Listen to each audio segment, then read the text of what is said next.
Hi guys, in this video tutorial I'm going to demonstrate my working techniques in creating first-person weapons for video games. On the example of this particular gun, it's Springfield XD Mod 2 3 inches barrel subcompact model, caliber 9mm. So, this kind of gun is a good representative of a modern looking weapon, and there are some main challenges with this kind of weapon.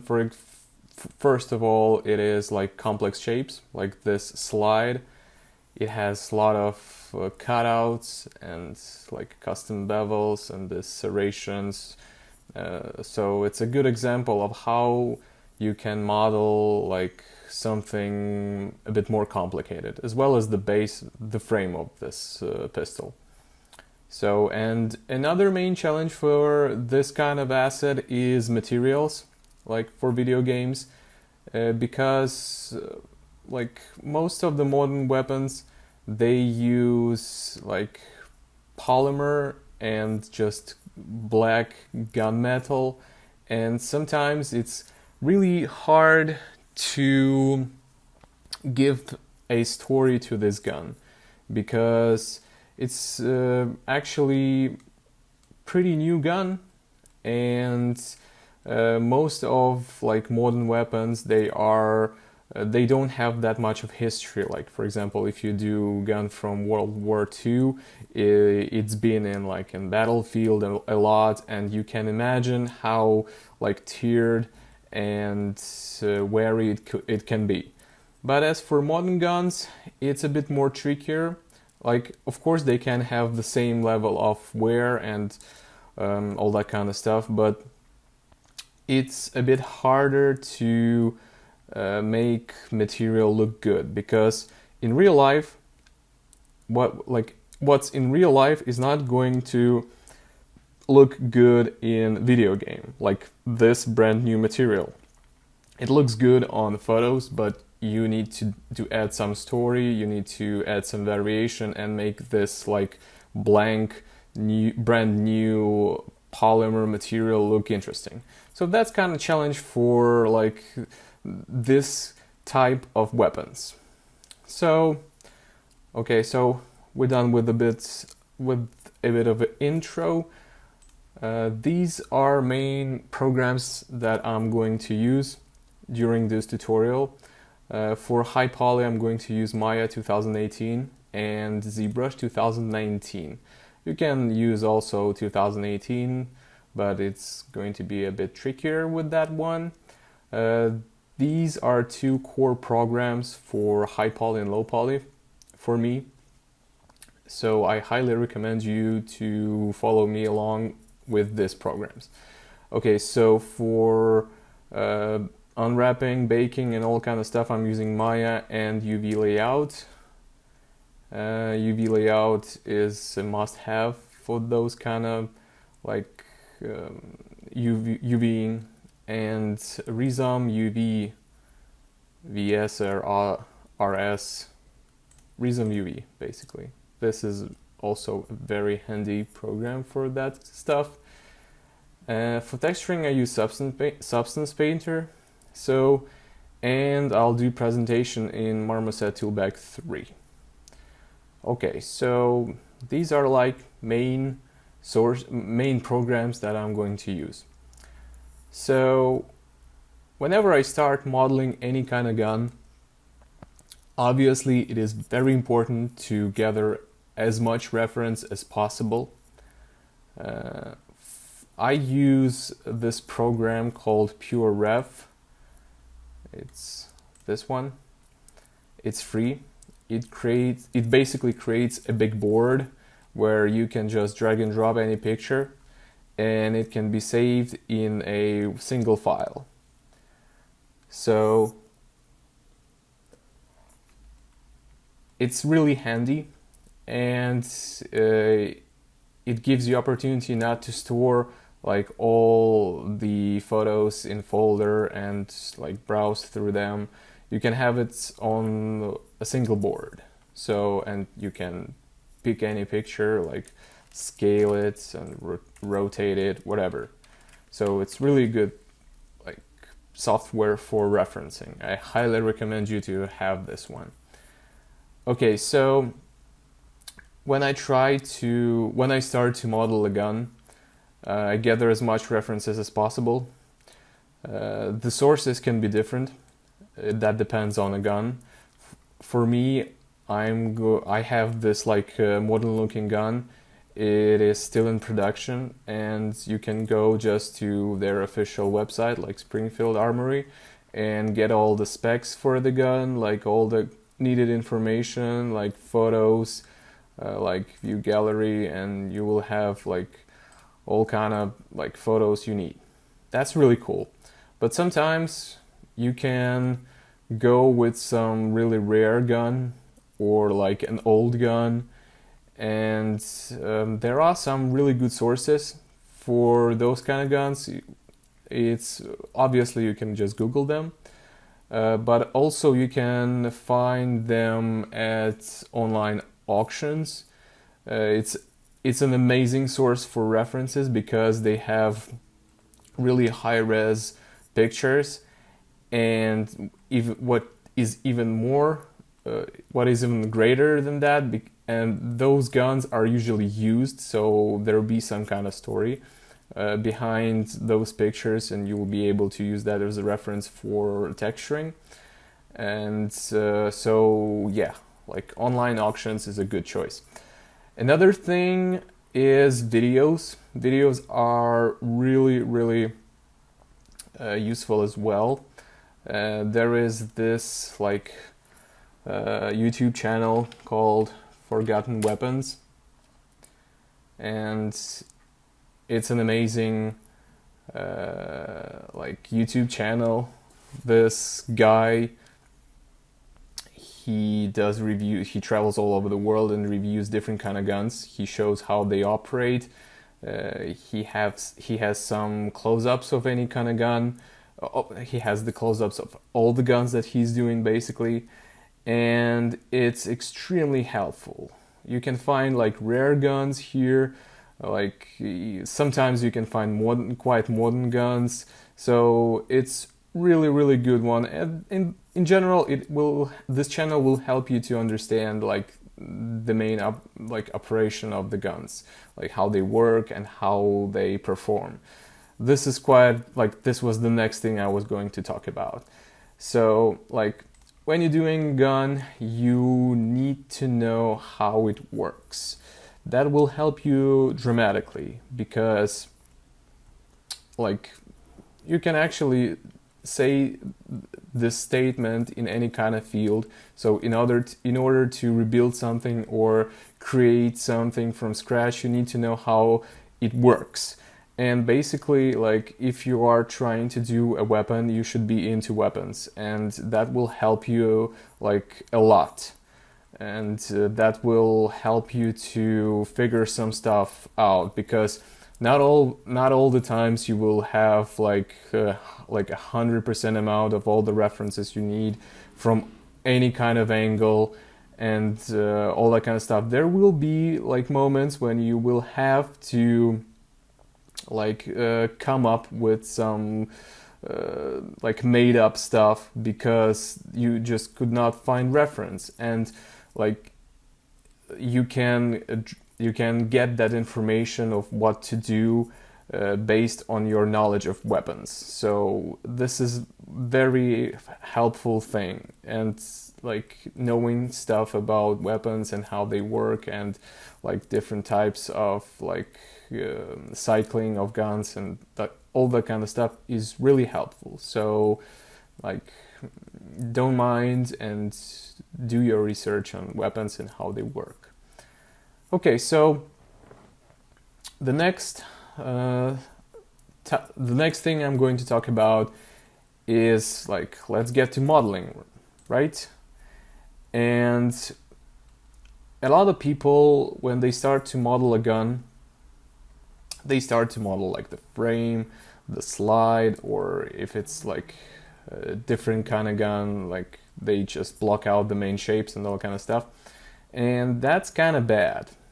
well, you can be lucky and you will have a good result out of it, but it's not always gonna work with you, because like there are a lot of situations I had, like I met a lot of people who like were starting doing guns, and they were modeling like the half of the gun, and in the middle of their process they found out that something is not working, like the magazine is too wide, or like the frame is too thin for magazine to fit, and something like that.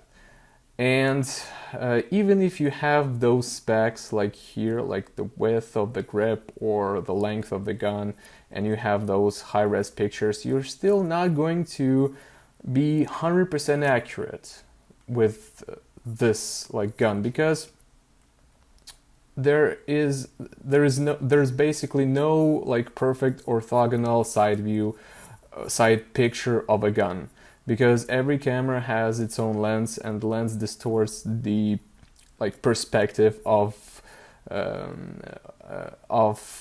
the thing that it captures. So like here, for example, you can see that there's a top part pops out, and like well, this is a bad example.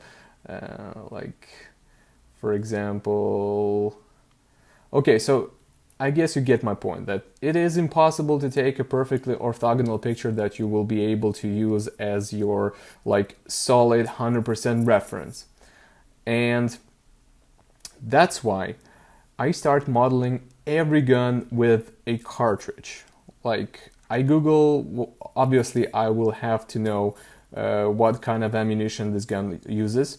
So this is a classic 9mm gun, like the most popular rounds throughout the world. And bullet basically is like the lowest like unit of a gun, and the purpose of the gun is to cycle those cartridges through magazine into barrel and out of the gun. And since you have like this part model out like perfectly, and you can actually do that almost perfectly, because you can go into Wikipedia and find all the needed information about any caliber you want. You have all the specs here, like bullet diameter, mag diameter, base diameter, all that kind of stuff, and you can like do a really like accurate model of a bullet. Then when you have a bullet, you can model, I'm going to model a barrel so that the barrel will fit the bullet, and then I'm going to model magazine that will fit all the bullets. I mean cartridges. Bullet is like this tip thing, and this is the case, and altogether it's cartridge. So when you have those three main things, like the cartridge, barrel, and magazine all together, it's really, really easier to build the rest of the gun upon that. So I guess it's quite clear now, and enough talking. Let's get into modeling. Okay, so as I said before, I'm using ZBrush and Maya. I have like a bit set up here already, but I'll explain everything in details. So these are two main softwares. Right now I'm going to focus on Maya, because I will do some preparations in Maya, and then we'll go into ZBrush. And as I said before, like you should not be like 100% depending on the side picture, but you actually need one, because though it's not 100% accurate, but you need to know where all the parts should be fitted, and like eyeballing the parts is not the best solution, right? So you have to have something like for this side view. And I found this pretty not bad like picture of a like somewhat orthogonal view. I'm going to repeat that it's not orthogonal, it's distorted and it's warped, but it like somewhere there, okay? It has this weird clip. We're not going to model that, it happened that this picture has the gun with this clip. Okay, So the next thing that we need to know is what units we're going to use. Like the gun specs are in inches, and we can have the same info for the cartridge in inches as well, so let's use inches. I'm going to hide my reference board on my second monitor, so I will drag it back whenever it's needed. So to set our units, I click on this guy, go into settings, and working units inches, like here, and click save. So now whenever we create a primitive, like this box, we go here and all the specs in here are in inches.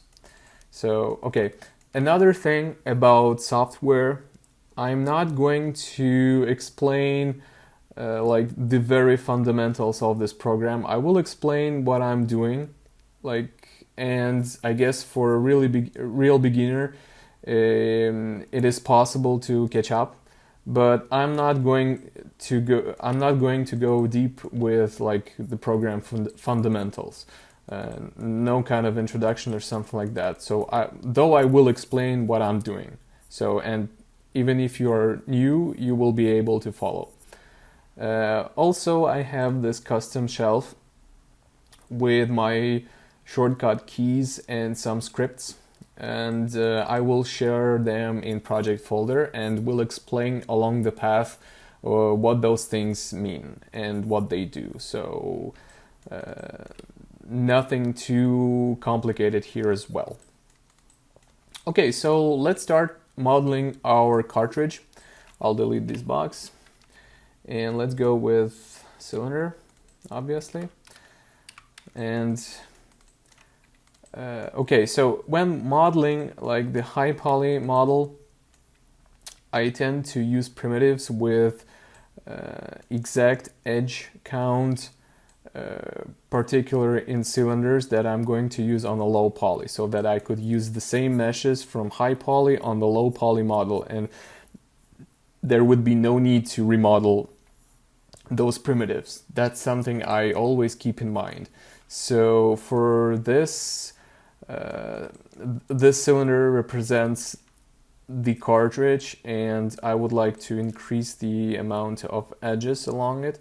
So let's set it to 32, like that. Yeah, so any kind of cylinder I'm using, I try to make it the exact amount of edges, so that there would be horizontal line, splitting this cylinder into halves, and the same thing with vertical and horizontal lines. And that's really useful thing, because when you will have to, for example, delete a half of the cylinder, you will be able to do that and mirror it back, something like that. So it is really good for those kind of operations. So whenever I do a cylinder, I try to do the edges that can split the cylinder into half or even into quarters. Okay, so let's get the diameter and length of our cartridge. So okay, so overall length is 1.169 inches. 1.169. This is the length of the cartridge, and you can see different diameters here. The widest diameter is rim diameter, 0.392. It's because the round is tapered. So here is the widest part. Here is the narrowest one. So let's stick to the widest one. Just for now, 0.392 its diameter, but we need to dial the radius, so we have to divide that number by 2. So it's 0396 392, excuse me, 0392 by 2, it's 0.196. 0.196. Okay. So this cylinder now represents our cartridge, like the main proportions of it, the length and the diameter. So, oh, right, as for the reference, how I did this, it is an image plane. What you need to do to set this picture in your scene, you just go into side view like this, like hit space button on your keyboard, select the side view, go into view and image plane, import image. So you will be having this kind of picture. And what I did next, I just added it into new layer. Like I clicked this icon and it created this layer. So now whenever I click on visible and like this icon V, which means visible, so I can hide and unhide this image plane. And there's also this good thing here set to R, which means reference. Now you cannot select it. Okay, so right now I'll keep it like this. So go into side view. Right, I will adjust the image plane later according to the size of the bullet and all kind of stuff. We can just hide it right now. Okay, so let's duplicate this cylinder and make a case length. So in order to do that, you need to duplicate special, because you need to preserve this input graph with specs for the cylinder. In order to do that, select the cylinder, edit, duplicate special, hit here, number of copies 1, and duplicate input graph, apply. Now we have two cylinders and we can still edit it. So the case length is 0.754. 0.754. Like this. Okay. So now we have the length of the case. And now let's turn this cylinder into the cartridge. So I have my hotkeys, and my hotkey S is for a multi-cut, which can be found in modeling toolkit. Multi-cut, you can just click here, or I have my hotkey, hold Control, and it will create the edge loop, supporting edge loop, and place it just here. So whatever you would like to change your hotkeys, you can go basically into Windows, Settings, Preferences, Hotkey Editor, and type any command you want, like multi-cut. Here it is, you can see it's set S. Alright, so whenever you need this, I have it on S. Okay, so what I would like to do is basically split the cylinder into two parts for the bullet and the case. And you can select these faces and, excuse me, shift right mouse button and extract faces. Alright, so now these objects are separate. So we can delete this one now because we have the length correct. Let's go into perspective view.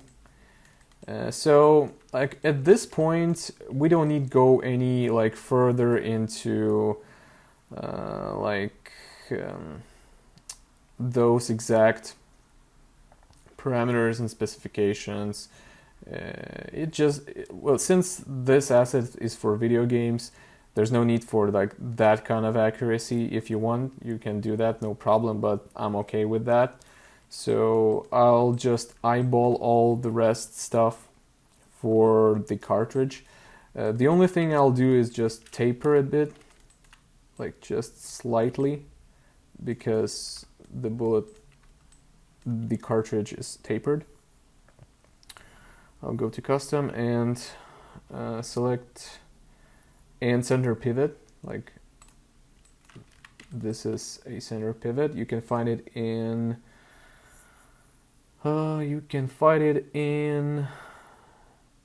alright, I found it. It's here, like modify center pivot. So let's taper this one a bit like this, and I hit Control-1 for isolate. Select these edges and shift drag extrude like this. Shift drag extrude, shift drag extrude. And now I would like to close hole. It's here. I have it here, and it's in mesh fill hole. Click it. Since we're doing like the high poly, we don't need to worry about n-gons, so I'll just leave it like that. And let's do the rest of the cartridge. Delete those faces. Select edges. This is just the way I like to model cylinders. Like if you have different like approach for them, no problem.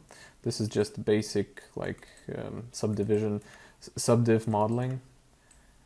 Anyone can have his own like ways. Shift drag extrude, shift drag extrude, and shift drag extrude again. Close hole. Now like multi-cut support edge here, drag it like this. What we did here is a primer, like the area where a hammer of a gun or a striker hits, and which ignites the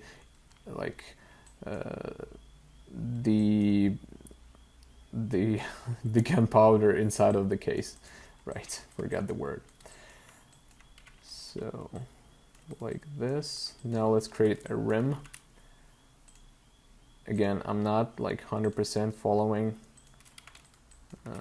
the specs for the bullets, just eyeballing it. It should be somewhere here, so let's do it like here. It's not that much of importance, like this. So this is pretty much the case. We can turn off the grid. And right now I'm going to add some supporting edges. And I'm actually going to apply some material here. Save the scene. Like go into Hypershade and create a blend material. I have it already here. Like it shades a bit better the object, and it's more glossy. And you can see this highlights here. It's much better for smooth objects. I hit 3, and we can see that we are lacking our support edges. So let's add those like here and here. Again, this is basic sub-D modeling right now. Nothing too special. Like this.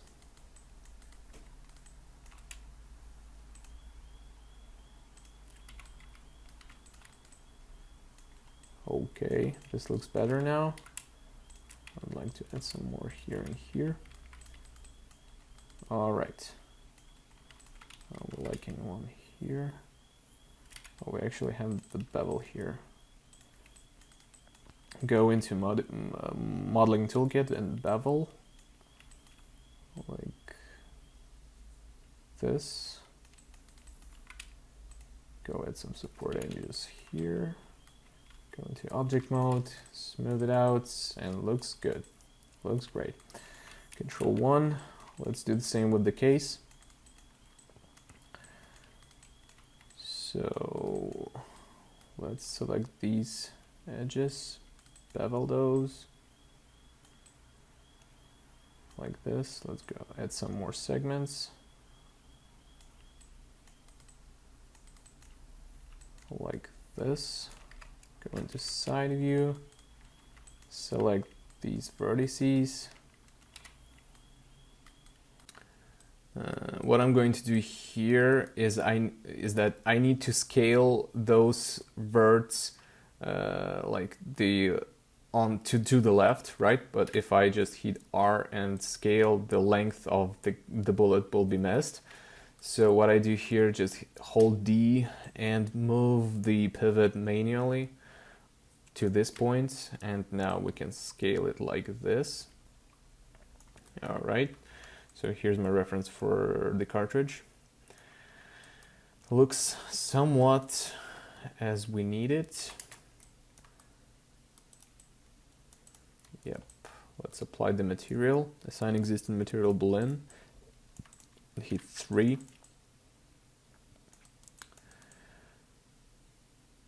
Okay.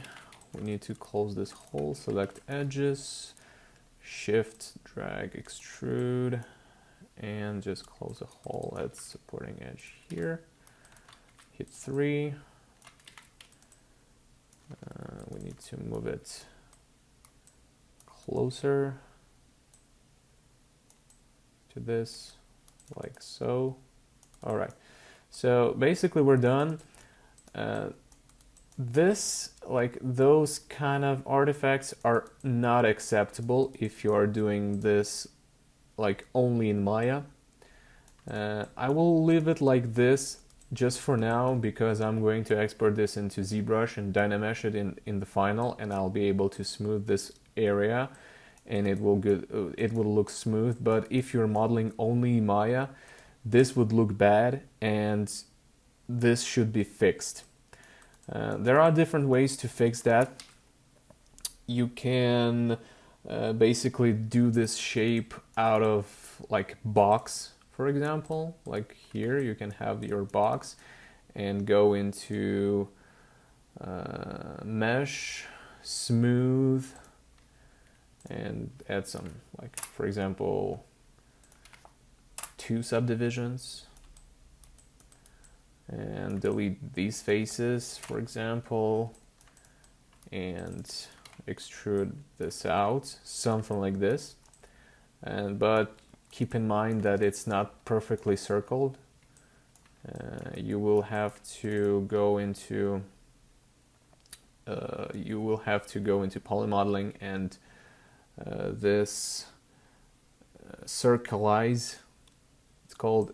It basically creates a perfect circle out of shapes you have selected. Like click it and you can see that now it turned into perfect circle.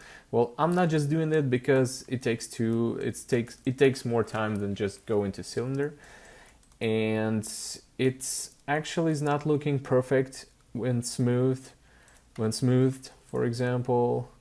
Well, it's kind of hard to see it right now, but believe me, like here, and here, there are some like minor artifacts, but still it's okay. It's pretty good. It looks smooth. It definitely has no those artifacts, so you can do like that.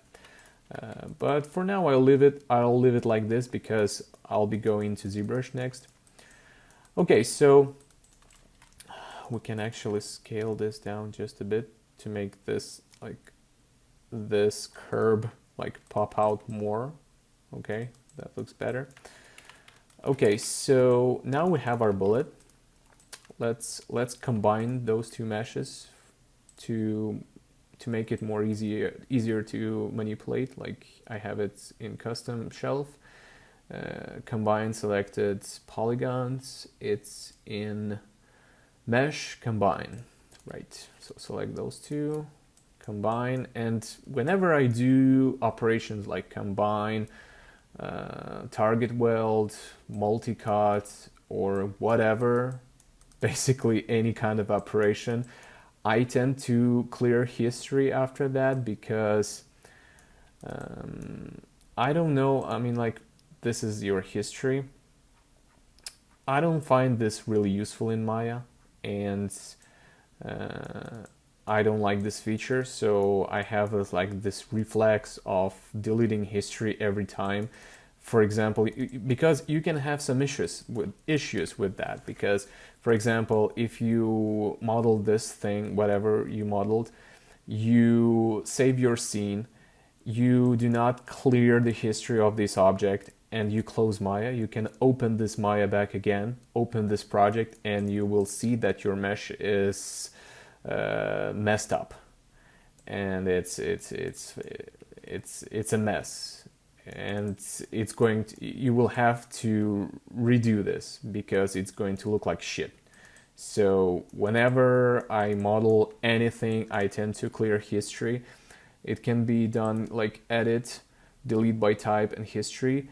And it also has its like shortcut by default hotkey, Alt Shift D. So I hit it all the time, like right now, Alt Shift D, and you can see that those things gone.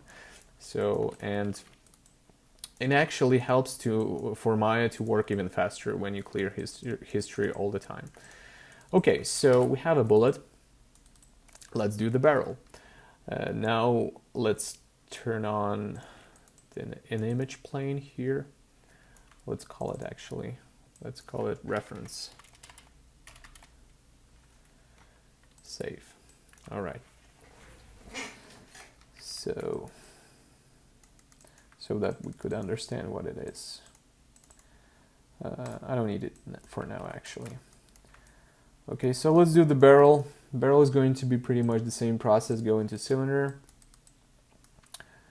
It's going to be 32 edges for now. And the length of the barrel is in here for specs. It's 3 inches. It's not width. Yeah, it's length, right? Obviously, it's length. It's pretty short barrel for a handgun. So let's go to 3. And now, as you can see, we do not have information about the diameter of the barrel.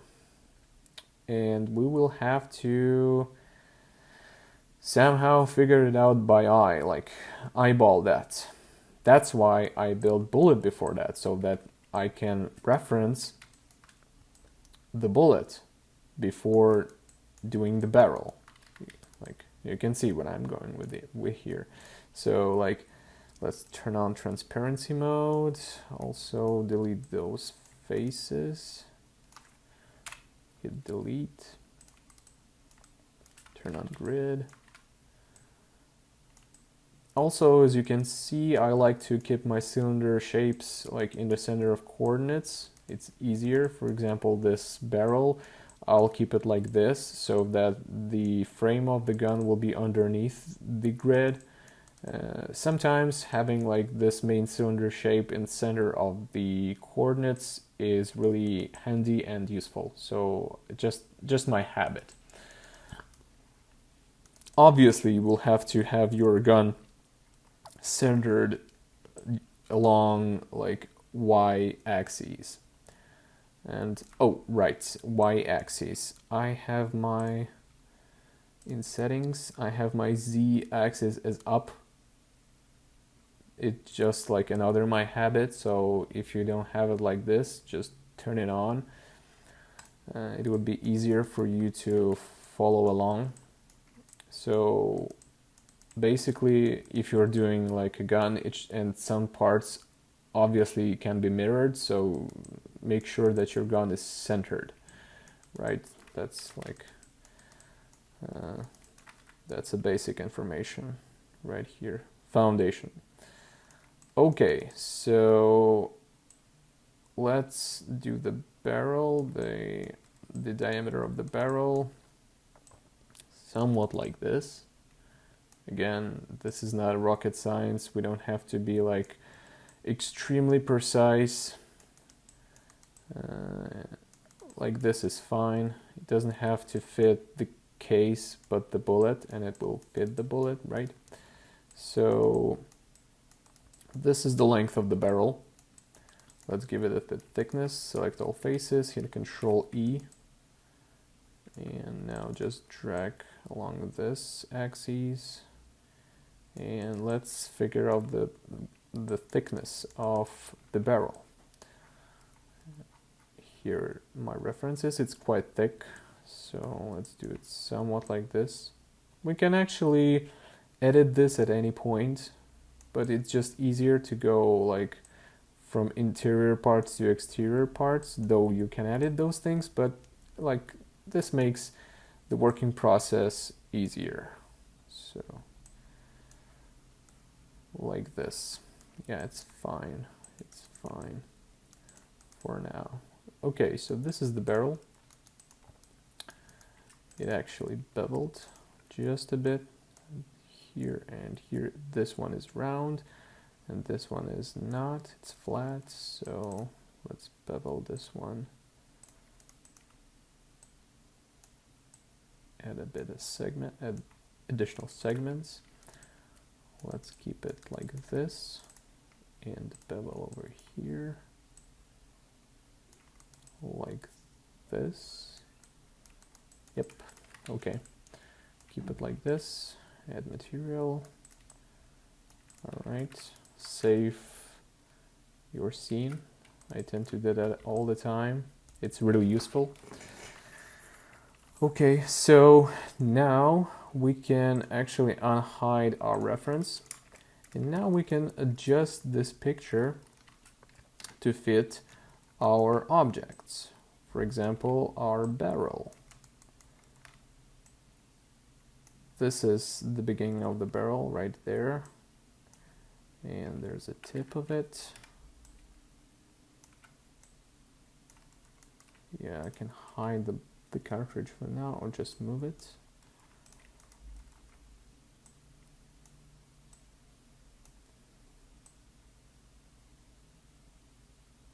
Yep, pretty much like this. Okay.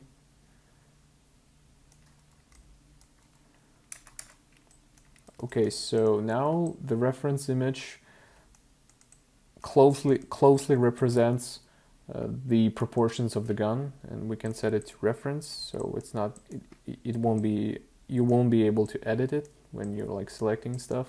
Okay, so this is not the final barrel, of course, because it's far more complicated, but as a blockout it will work for now. So let's do the same thing for the magazine.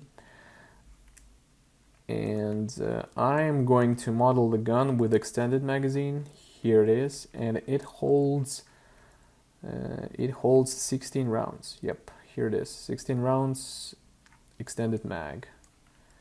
So what we do, I do this. I have these cartridge, go to side view, and I duplicate it, Control D, and move it somewhere over here, like here. This is like usually the place where the round pops up out of the magazine. It's not over here because slide is not flat at this point. It is flat. It is like the height of the slide is like we see here, but inside it has like this groove. Let me show you, like here. See, this is the side part, but inside it is like deeper. So the bullet is somewhere here. All right, and there's a feed ramp right here at the barrel. It's right here. See this? This is like the entrance port, the chamber, and this is the feed ramp. So when the slide goes forward, it catches the bullet from the magazine with this part and pushes it all the way up into the barrel. Okay, so let's do the blockout of the magazine. What I do here, just simple box and edit verts. Okay, so another useful thing, since we have the bullet, we can adjust the proper dimension of the magazine, which is really important. So like the length of it, like this, so that it could fit the round like this. You can see it fits there like this. Okay, and now let's select vertices and go all the way down here like this.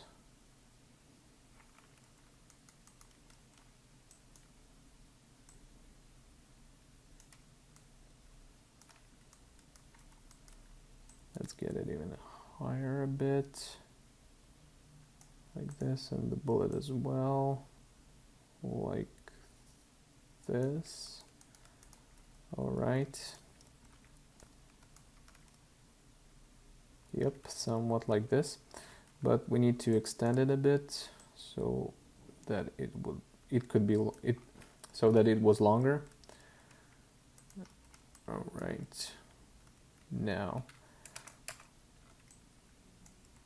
the width of the magazine is also one of the most important parts while modeling weapons, because the width of the magazine is basically the only thing that determines the width of the whole weapon. And as you know, the width of handguns extremely depends on the width of the magazine, because some guns are double stacked, or single stacked, which means that magazine holds like 2 rows of bullets or a single row. Like for example, 1911, it holds a single row of rounds, which means like the general width of the gun is thinner. Like regular double stacked guns, they are a bit thicker. Okay, so this is a really important part, and this thing will determine the width of the frame. So about the shape of the magazine, it is, at this point, it goes like angled. It's straight and angled here. So let's do this. Let's create that angle like this, and scale those fid lips thinner like this. Okay, so this is just a rough representation of the magazine. Now let's go with the thickness. Go into front view, and as you can see, the gun, the magazine have like 2 rounds on the top in the center, and after like second round they go like zigzag into 2 rows. So let's do pretty much the same thing. Duplicate it, fit it right here. Now duplicate it again and go sideways and sideways again, like this. Now let's select and deselect this. Right. So now let's check how they duplicate this and move it like this. We're, well, pretty much perfectly fitting. Let's move those guys a bit sideways, these upwards. Yeah, this is good. So we should have 16 rounds. It's 4, 6, 10, 14, and 16. Like this.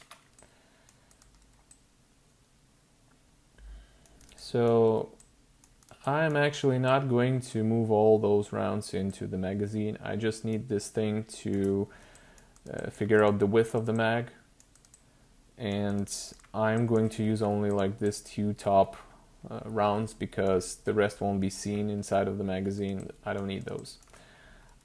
But for now, let's go into magazine and adjust this width.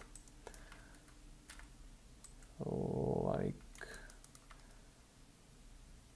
this. You can see that I am placing them not perfectly. Let's basically combine them. Right, Alt-Shift-D, clear history. Now let's center the pivot, and here's a bit trick. Go into grid and turn on the snapping to grid, and let's snap it so it perfectly is centered. All right, let's go back to magazine and let's scale those edges more like this. All right, same for here. Okay, so this is pretty accurate width of the magazine. Let's double check it. We have actually this information about the frame, the grip width, and let's check if it's going to work. So let's just create a box, and right here, width, let's set it to 1.19. This is the width of the grip, and as you can see, there's a plenty of room for a grip, and we basically are fitting nice. This is okay. I can make the magazine a bit wider.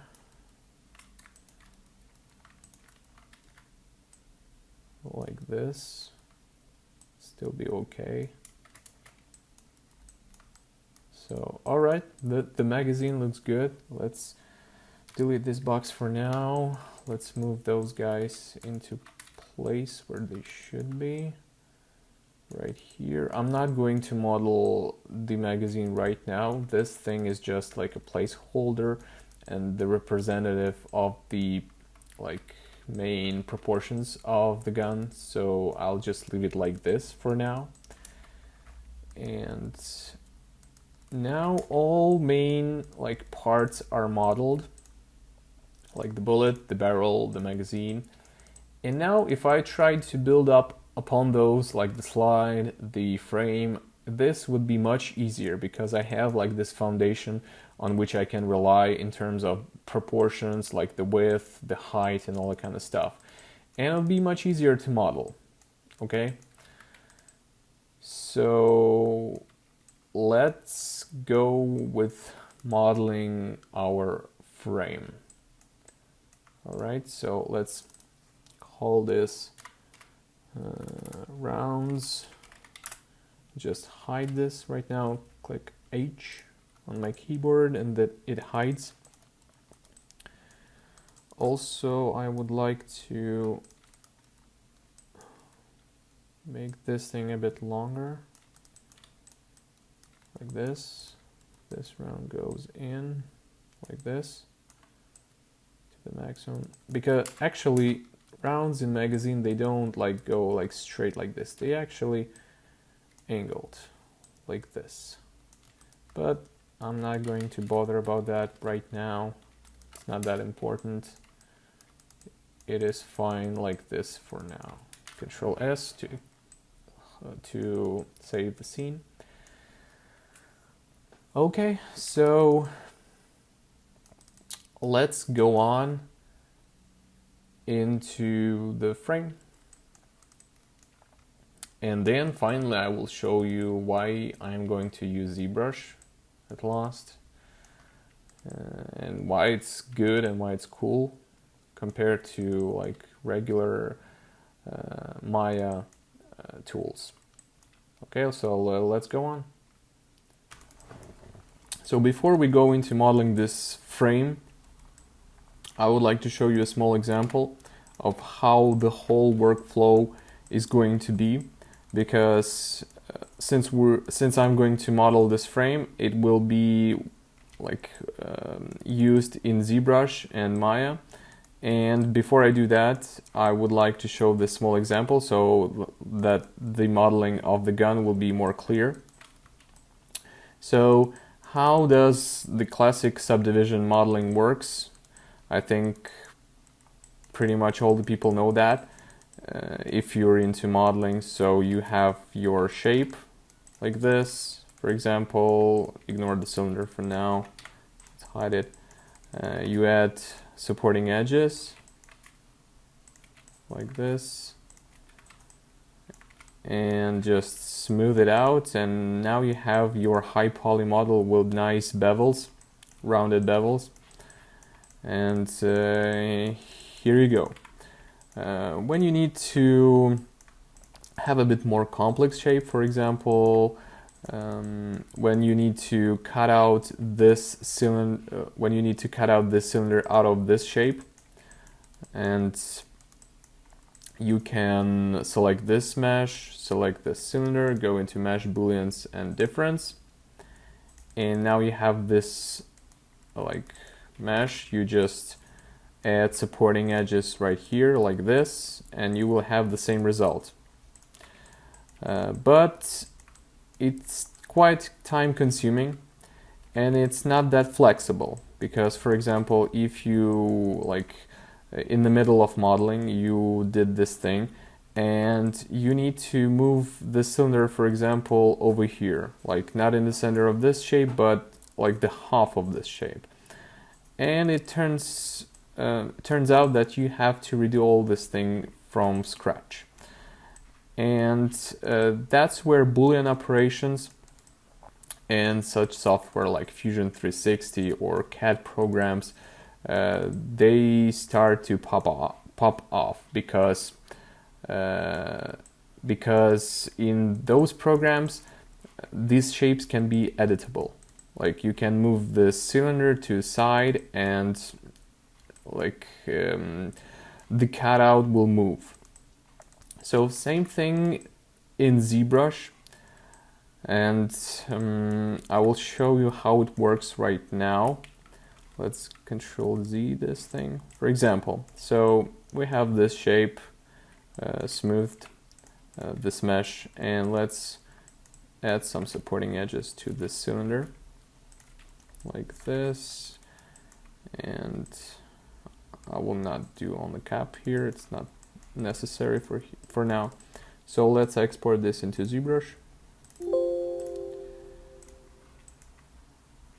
Import, and the cylinder as well. Duplicate it, import. Okay, so now I can subdivide this mesh by hitting Control D, and same for this one, Control D. And what ZBrush can offer is live Boolean. It's pretty much the same as the CAD software, where you can do Boolean operations. So how this thing works, you just select your mesh, like your parent mesh, hit this arrow which says start now, and which means that all the meshes that are going to be below, they're going to be either subtracted from the parent mesh or added to it. Like these icons represent that. So this one is add, this one is subtract. So let's select this one as subtract and turn on live Boolean. I have my custom interface in ZBrush. I will explain it a bit later after the example. So I have this button here. You can find it in render, render booleans, live Boolean. Let's hit it on, and now you can see that this cylinder is cut it out from like the parent mesh, and you still can edit this cylinder because the Boolean operation is not applied, it just only previewed. So you can move it over here, you can like move it over here, you can do pretty much whatever you want, and the program will show you how it's going to look like. So the only thing that we are left to do now is just to apply booleans and somehow to deal with this sharp edge over here, because like this mesh is smoothed out, and but we still have this sharp edge around the cutout. So basically you go into subtool, boolean, make boolean mesh. You hit this, the program will create a new tool right here, and now you can see that this is one single mesh, and it is undoable mesh, so you can't go back for now at this tool, but you can go back to this tool and you have all your meshes stored here. So the next step is going to be Dynamesh. Like here, you can find it in geometry, Dynamesh, set the resolution and hit Dynamesh, and just smooth out those edges. I'm using polish crisp edges with a this icon with hole. Just go like this, and basically this is how it's done. You can see this is like a good looking high poly model with nice soft beveled edges. But like there's one issue about this process, is that, for example, if we go back, you can see that this edge is smoothed already and this one is sharp, and when we Dynamesh this and polish the whole model, you can see that this polishing affects already smoothed edges, and this is not desirable because you made this edge and you, for example, want it be the same like this, but when you smooth all the mesh, it becomes even more smoother. So the solution to this is to use not smoothed meshes for this live Boolean operation. So in order to make it more understandable, let's go to Maya, back to Maya, and delete all of those supporting edges. Control D. Same for the cylinder. And now re-import it into ZBrush. Import this thing. Oh, it messed up. Excuse me. Let's append sphere and import it into sphere. No, still no. Somehow it moved. Okay, let's delete all of it. Use new tool, import. Yeah, here it is. Okay, so now the cylinder.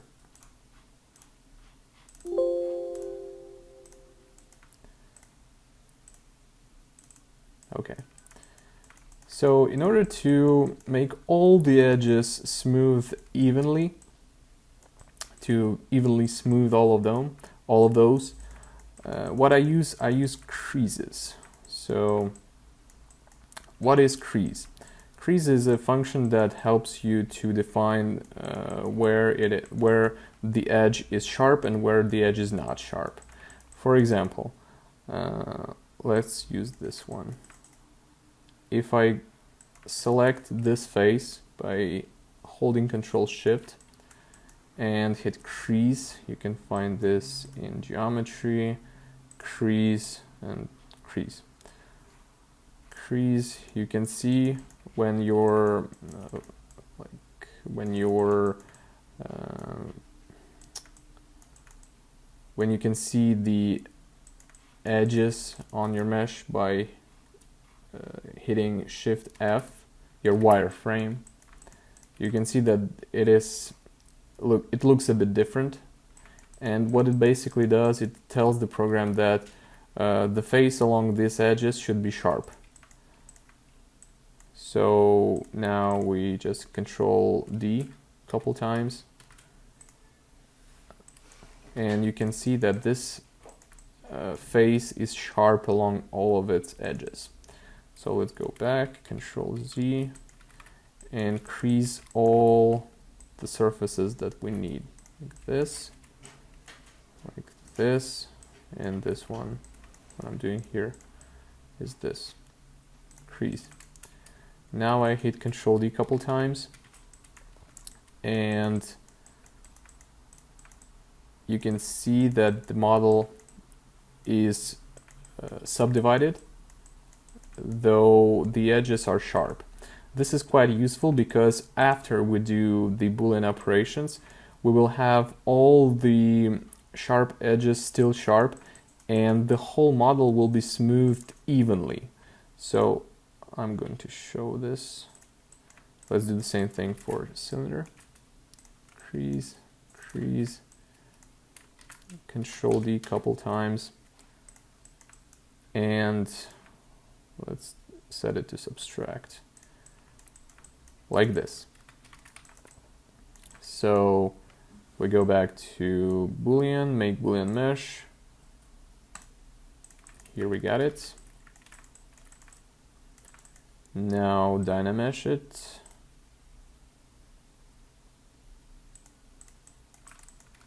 Yep, Shift F to see the wireframe, it's Dynameshed. And let's go to Polish Crisp Edges. By the way, you can find this one in Deformation. Polish Crisp Edges over here. Let's crank it up a couple times. Right, so this is how it works. However, there is another thing worth mentioning. Going back to these, there is also a thing called dynamic subdivision in ZBrush. Right now, all those two meshes are divided in a classical way, just Control D, and using this slider, you can go through subdivision levels. However, this thing is not 100% useful for these purposes. Here is why. If we go back before I applied subdivisions right now, so let's do a duplicate of this mesh, move it sideways, and apply classic subdivisions as I did before. Control D a couple times. Yeah. But for this one, I selected it by holding Alt and clicking on the mesh, like this. Or you can just go into Subtool and select your mesh. For this one, I'm going to use dynamic subdivision. Basically, it's like hitting 3 in Maya. It is like some sort of preview of smoothed object. So you're not applying subdivision, you're just previewing how it's going to look.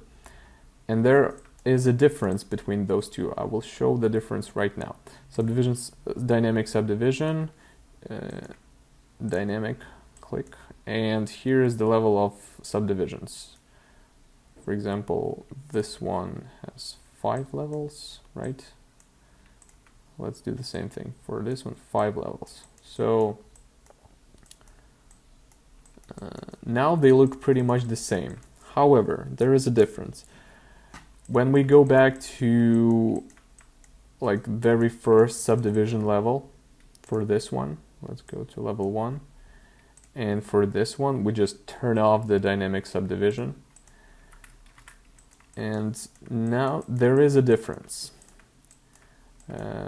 Since I'm applying like classic subdivision over here, the original mesh is deformed. It deforms. Somehow the algorithm works like that. So you can see the difference over here. The distance between these two edges. Here is shorter, here is longer, and also like here is a straight line. Here it is angled. It's broken with these angles. So why is it bad? It is bad because I am using like the very first level subdivision for my low poly, and I want to low poly model be the same as I modeled it from the start, like this one. But this one is already messed up, and it's not like 100% accurately represents the original mesh. So that's why I'm not using like classic subdivisions. I'm going to like delete this mesh like this, and I'm using like dynamic subdivision. It's really useful. So you can turn it on by hitting just D like on your keyboard. So let's do the same for the cylinder. Let's Control Z backwards right now and hit just D, and smooth subdivision levels 3, for example. Now this is how my Boolean scene looks like, because for high poly models I usually have two scenes. One scene is this like with creases and dynamic subdivision, when all of the meshes are not collapsed onto each other and everything is still editable. Like I can use all of those things. And the second scene in ZBrush is collapsed scene. Like for example, I am done with this modeling right here. I want to collapse this shape into next stage for dynameshing. I go to Boolean, and if you click this make Boolean mesh, it will not use dynamic subdivision. Like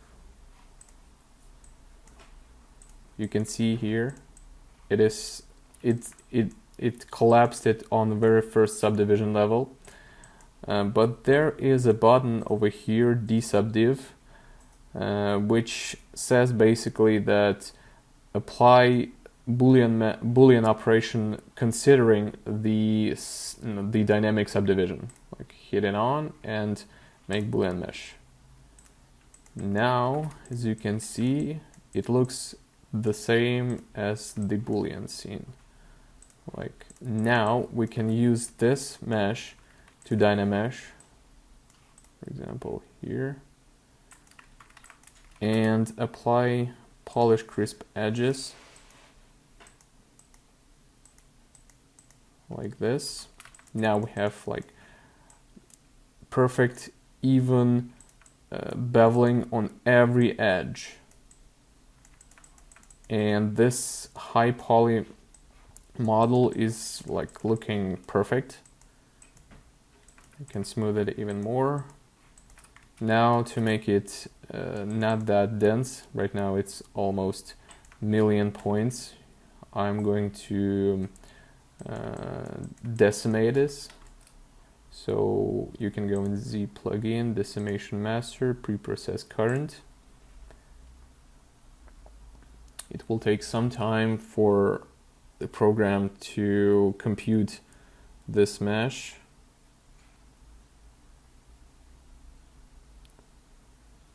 You can see the progress here.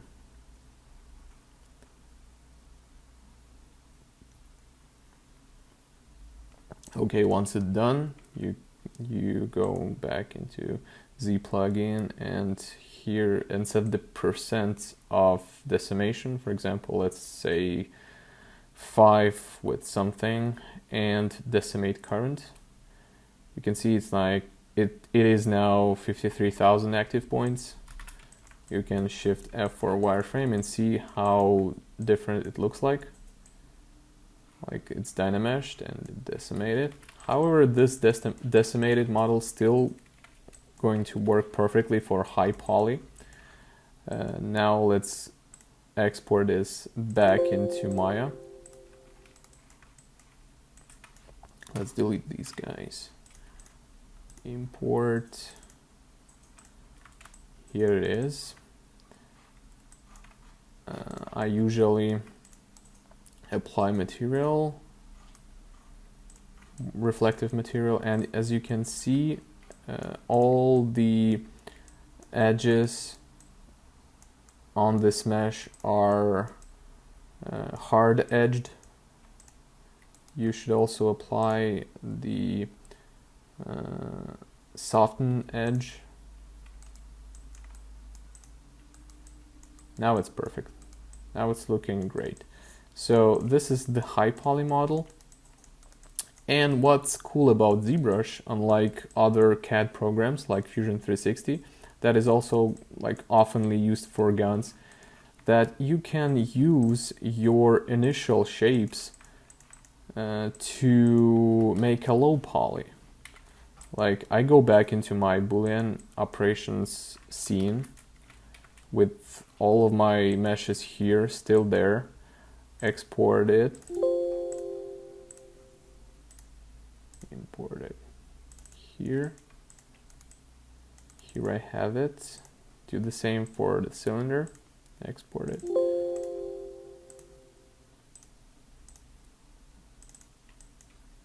Now apply the same Boolean operation for these meshes. So I select this one first, then this one, go into mesh Boolean's difference. And now all you have to do is just connect these vertices like this, leaving no n-gons. I'm not going to do this till the end, you got the point. So this is the process for like the whole workflow using ZBrush. Because this is really useful. Using ZBrush allows you to use your initial shapes that you used for Boolean meshes, to use for low poly. You can't do that in Fusion 360 because the mesh is going to be extremely dense and you will have to edit it for a long time. And as far as I know, none of those modern CAD programs allow you to do that. However, ZBrush has all the same functionality, pretty much almost the same functionality, but still it can preserve your initial meshes, and you can import into ZBrush for Booleans like anything you want. Any kind of object, it will be used like easily and perfectly in this program and will be cutted or added for your initial mesh like no problem. And that's why it's so useful. So for like this is high poly, this is low poly, and it is perfectly aligned. No need for explode your model. No need to like build a low poly model from scratch. It is already there. So this is pretty much the whole workflow for high poly and low poly using Maya and ZBrush. So knowing all of that, let's delete it. Let's go back to our gun. And what I'm going to do now is to model like the basic shape of this frame. And then in ZBrush, I am going to cut out all of those details so that at any point I can edit that cutout, move it or scale it or do whatever I want with it. And I will build up the whole scene with those like Boolean meshes. All right. So for now,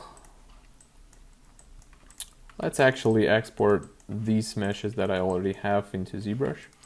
Let's start from the bullet, and I will explain a bit about the interface of ZBrush and the files organization there.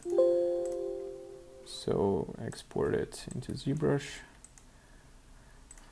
Delete all of this. We don't need this as well. This is a common error in ZBrush. Happens all the time. Be aware of that and save your scenes all the time. When you try to delete all the meshes from your tool, it can crush. So let's start from the new scene.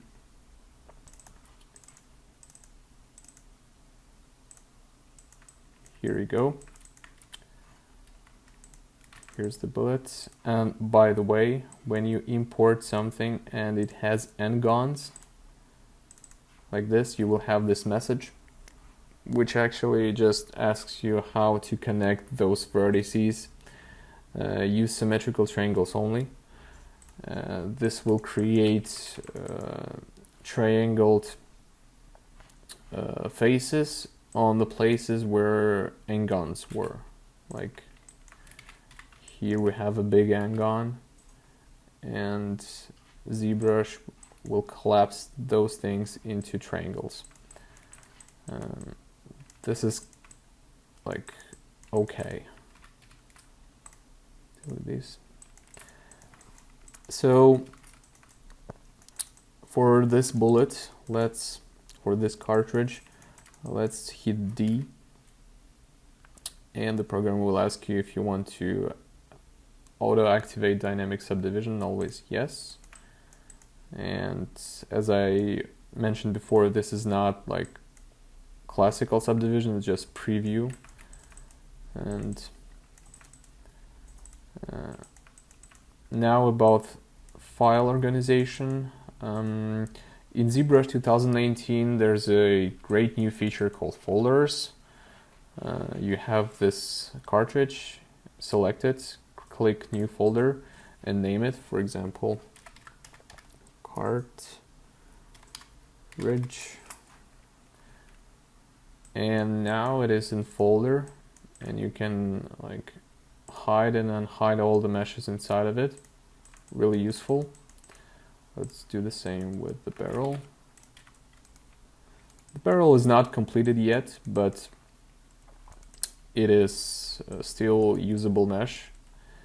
And by the way, that's why, like before I'm doing low poly, I'm doing those like prepared meshes with exact amount of edges that I would need for low poly. Just like on the example before that I showed, this same model will be used for low poly. So making it with the required edges that you need will help you in the future, and you will not have to remodel it. So, by the way, we have this beveled edge here. Let's do a supporting edge here so that it will be straight. And now let's export it. Oops.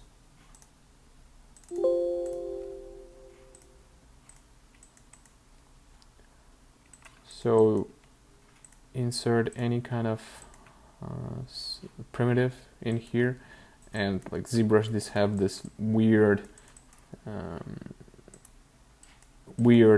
import and export thing. So in order to import whatever you need, you should import it into like already existing shape. So you just insert any kind of standard primitive and then import into it our shape, the barrel. Same thing with the barrel. I go into geometry, crease. I can use actually this angle tolerance and see how it's gonna work. Crease, hit D, and it worked almost as I needed.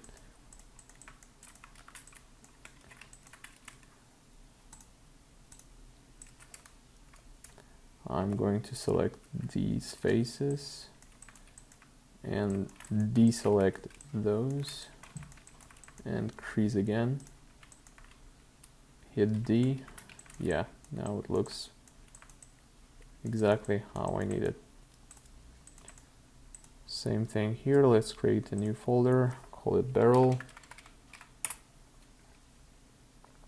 All right.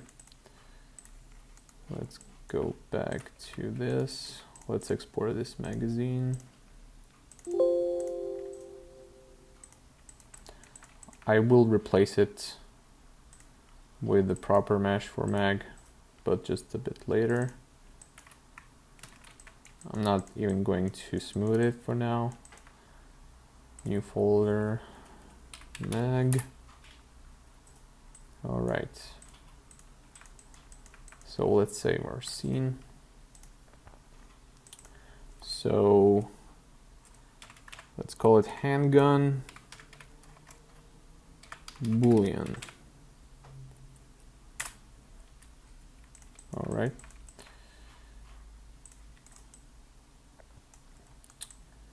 So now let's get to the general shape of the frame.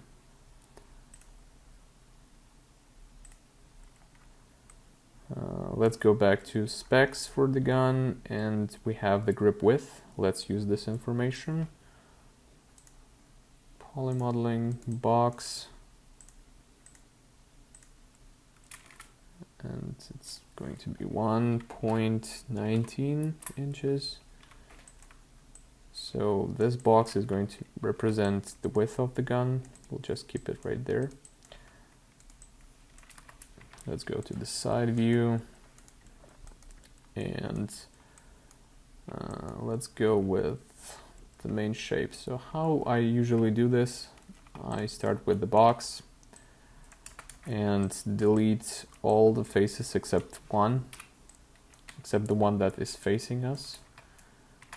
Go into side view and just like in a classic way, select verts, go into vertex mode, and just define the shape of the frame.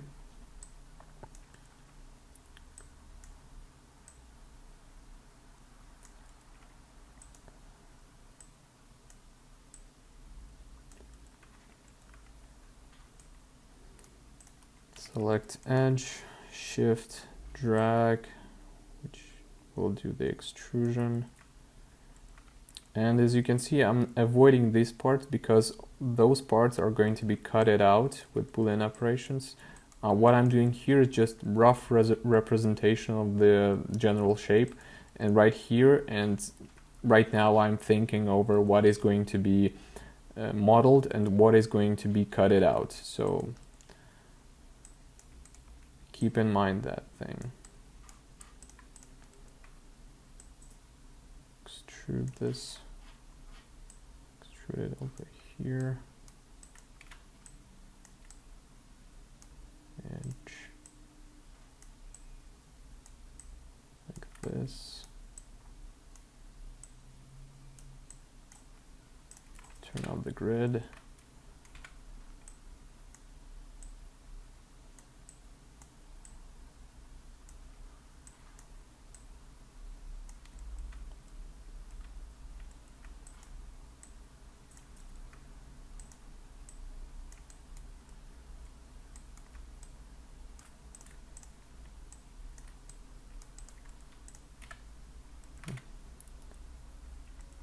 I'm using target weld.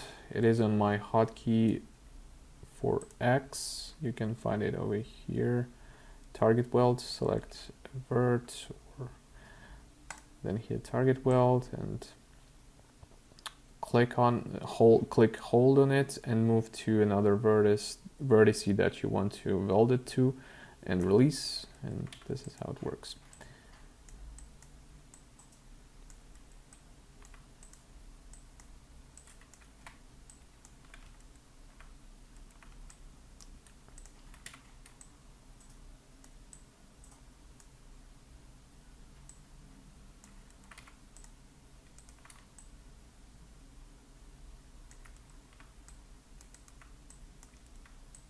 So as you can see, this hole is going to be cutted out later. Right now it's going to be solid.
So this is how it looks right now, just a flat surface.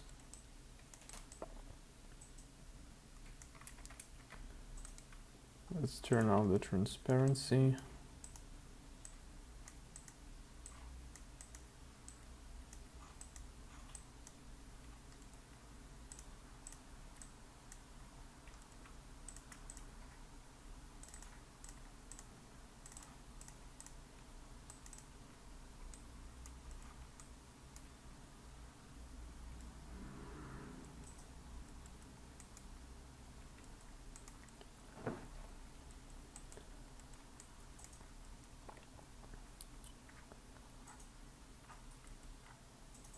So what I should also keep in mind is the edge flow. Like this area is not looking like perfectly. You have to make it somewhere like this.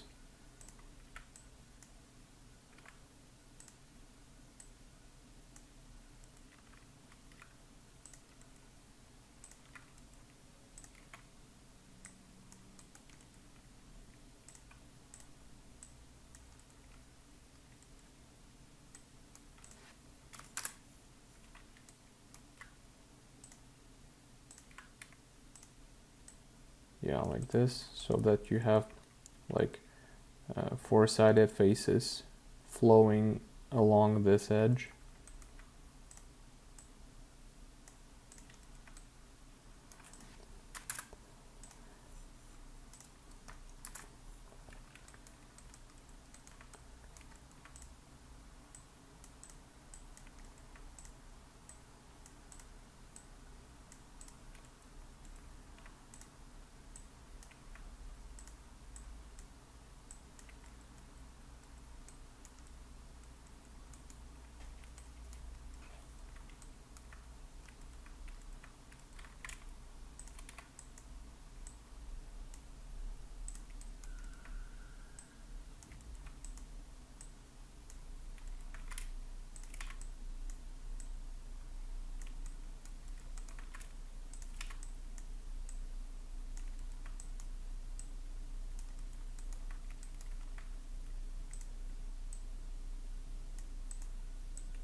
Like this. Let's give this shape a bit of a thickness. Select all the edges, shift drag, go into top view, snap to grid, turn on the grid, and move those edges to the center, like this. And now I'm going to apply symmetry for this mesh. So Control D, scale by X -1. It is symmetry. The symmetry is applied. Select those two meshes, combine together, and select the verts along this symmetry line and weld them. There should be like 2 times less vertices. 37, yeah. Okay. So this is a rough representation of the frame. Now I will do those bevels over here, same as here. Like when I hit 3, I'm looking how this frame is subdivided. Let's apply material. And this is too sharp for subdivided model.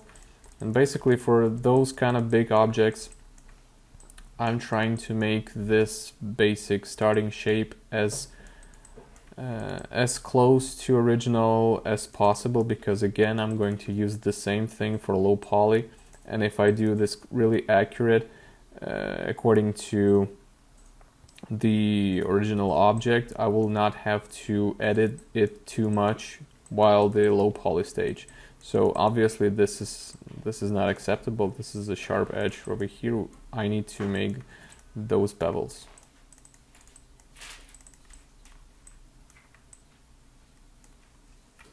If I just delete, no, bevel.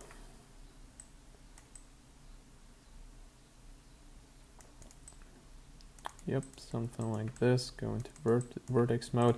Now in order to affect both sides, I turn on the symmetry, object X, right? Move those verts like this to make the topology look better.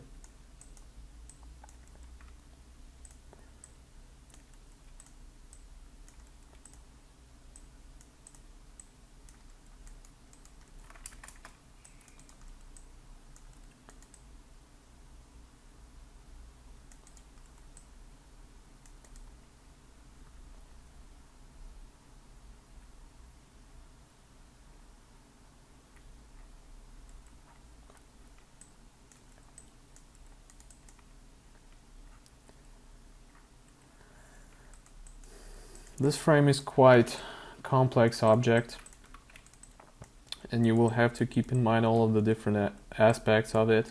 For example, this place, like it looks this way, so you have to make it look like this, obviously.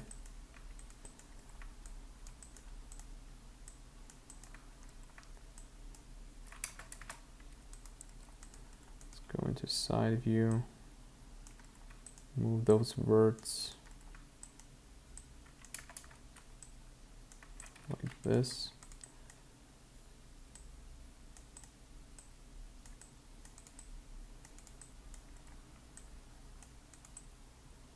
Make it look the way I need it.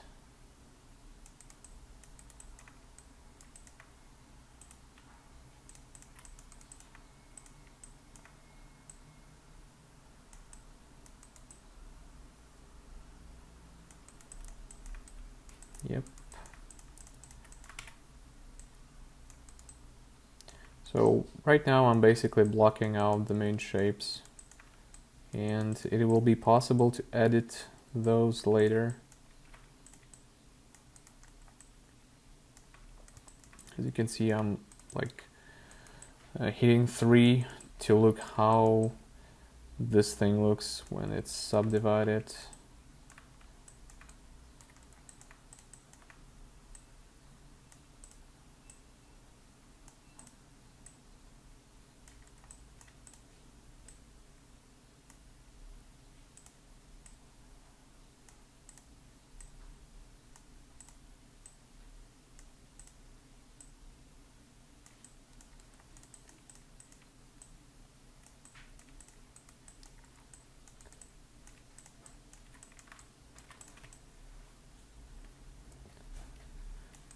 This should be perfectly round,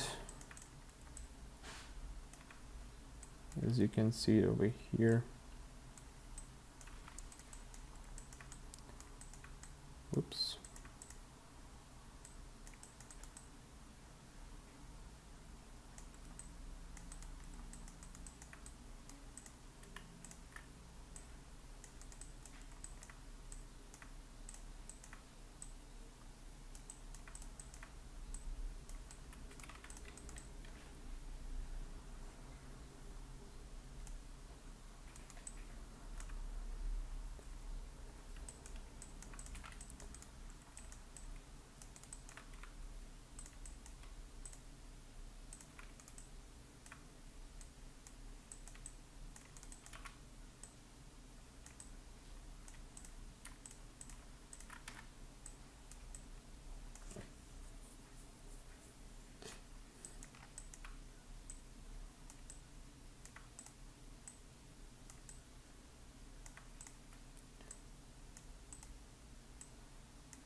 trying to match this shape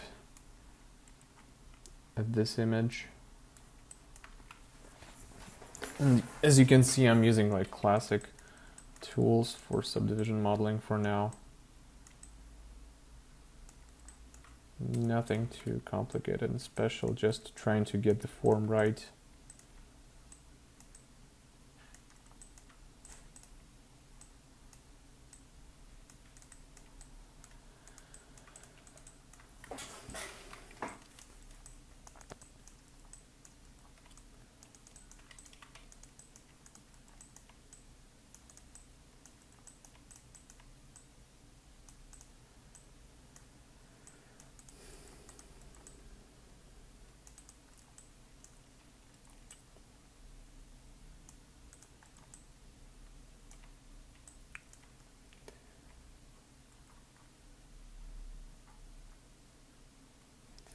So let's do the same part for the front. Bevel.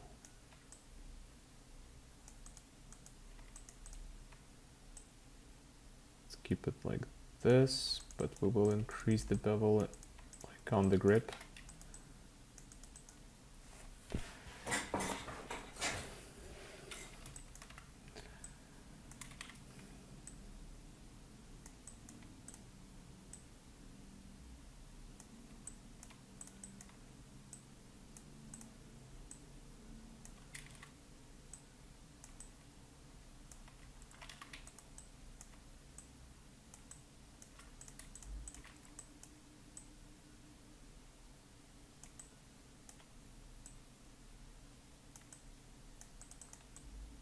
Let's hide this mesh for now.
Keep in mind that this is a symmetry on, so whenever I click on this vert, it selects the opposite one on the other side.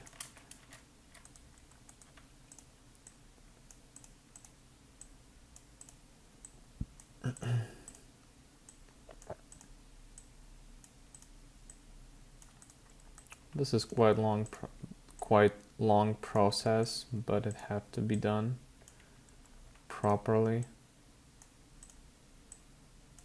because this shape is quite complex.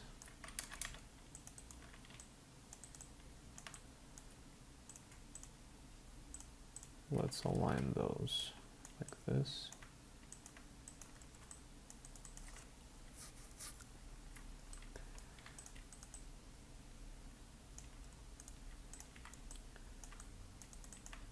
Right, I don't like this sharp edge over here.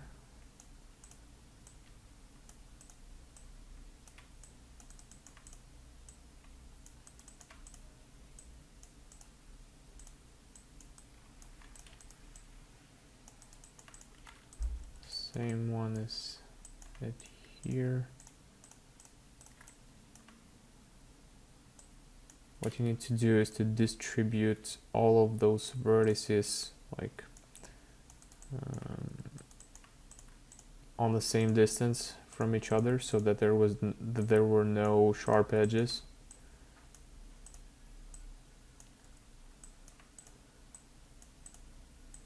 this.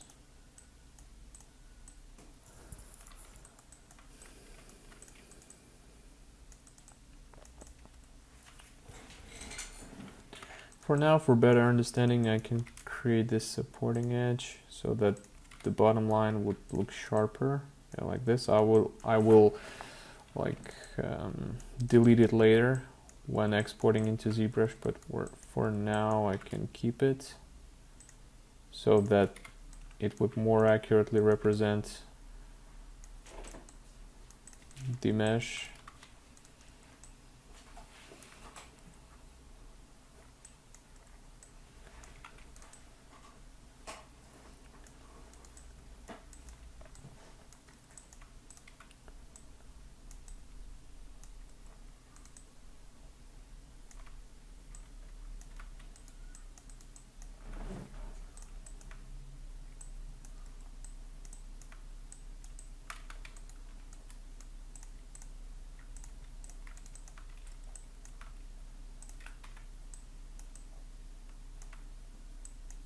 What I did here is selected faces, hold D, and you can now align pivot to any of those objects. For example, those faces, click on face, and the pivot will turn right in the direction of the normal that is facing this face, like this. So I can now scale along those faces like this so that it could look right exactly how I need it.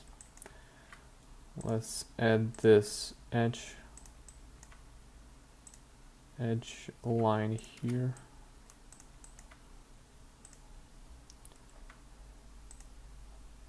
Transformation constraint edge slide here gives you opportunity to move the vertice straight along the edge, so it will not break the silhouette of this edge, as you can see here.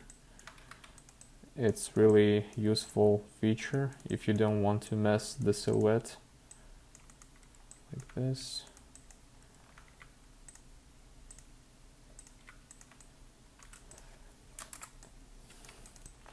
As you can see here, I try to keep as much like perfect looking polygons for edged polygons, no triangles, no n-gons. This is really useful for creating meshes for subdivision right now, because we need this base mesh subdivided, and only then we will cut out all the rest parts. So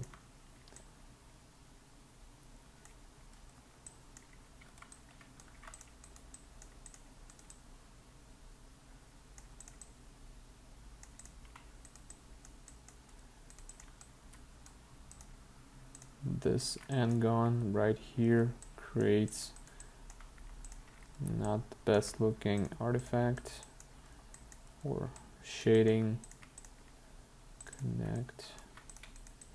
Yeah, now it looks smooth.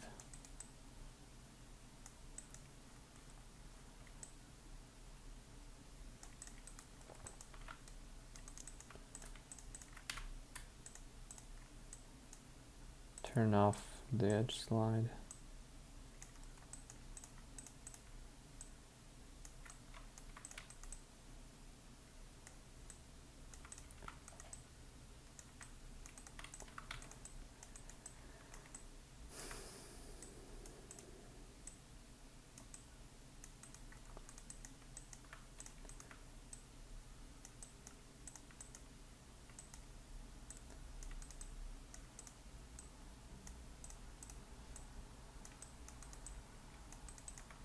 Okay, so I need to create a support edge on top of this thing in order to show like this step down, but it also creates like this sharper line over here. So in order to avoid that, what you can do is to select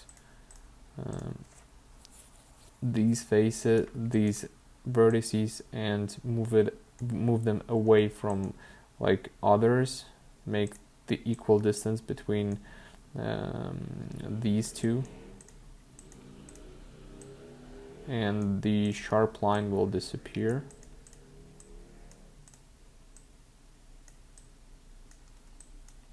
However, keep those together right here, like this. Let's go back to a side view and see how it matches the silhouette.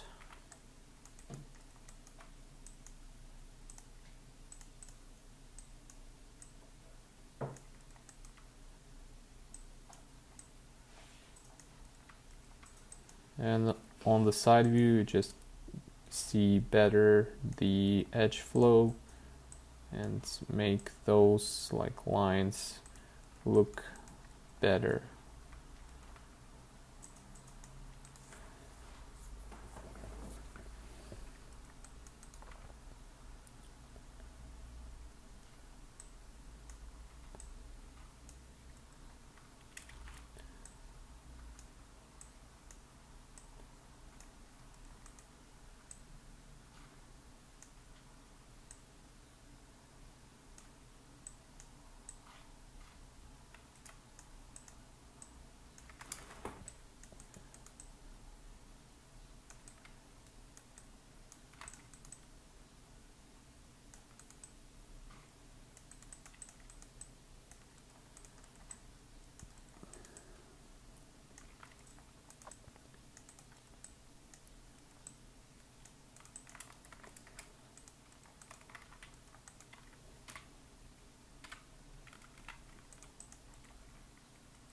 So let's define a bit more like these like curves for finger grips.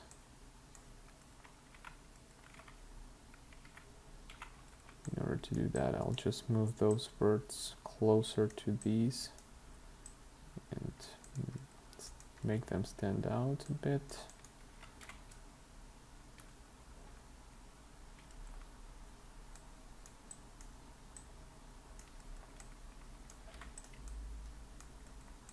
Yep, this looks better now.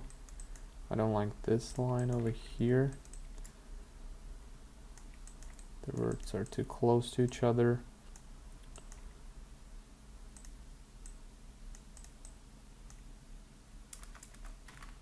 Go into side view again and redistribute those verts on an equal distance from each other so that there were no lines like this. Whoops.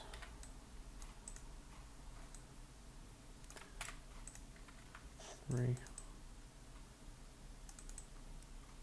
Always pay attention on those highlights from the material, so that's why it's important to have a reflective material.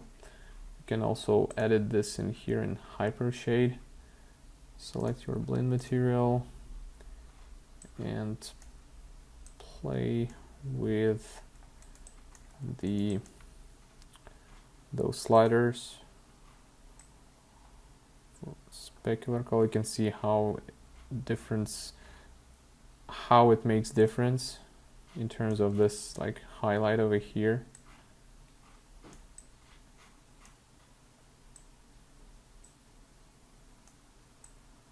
Make it more reflective so that you can see all of the shading and the edge flow on the smooth version, on the smooth mesh. It's really useful. So let's add the edge here. Align it.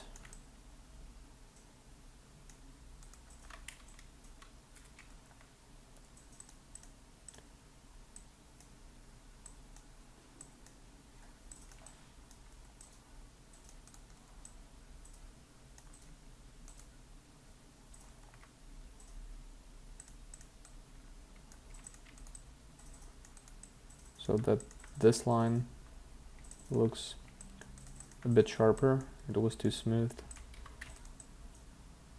So we're getting close for a good shape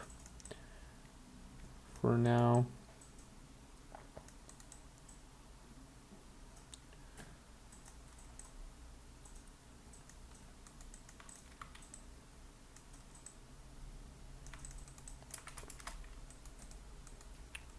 Let's define this shape a bit more so it would match the silhouette over here. Move it down. Same as here.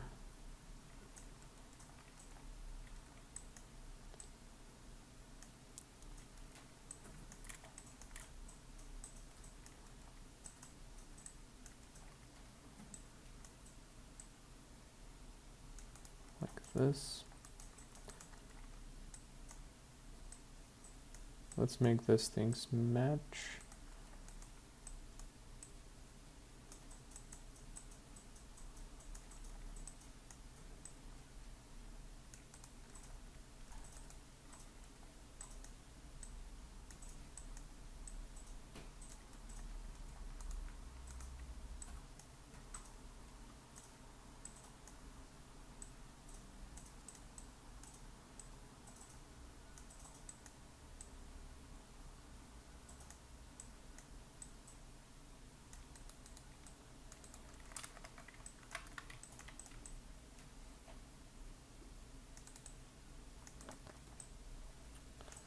So for now, the main part that we should pay attention as much as possible is this grip area, because as you can see, all the rest parts are going to be cutted out.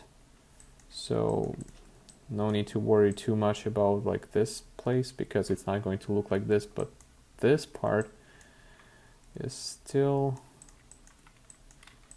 not that accurate. We can still see this like a bit sharp edge, should be even smoother.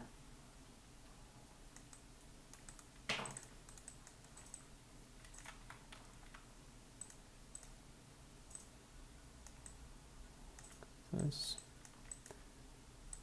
Just aligning those edges.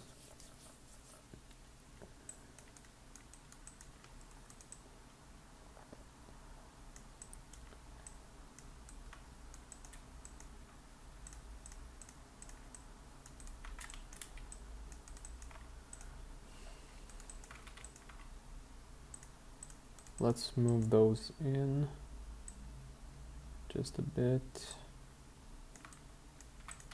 See how it looks. Yeah, you can see the difference. Like here it's a bit sharper and it goes blurred and blurred towards the lower part of the frame,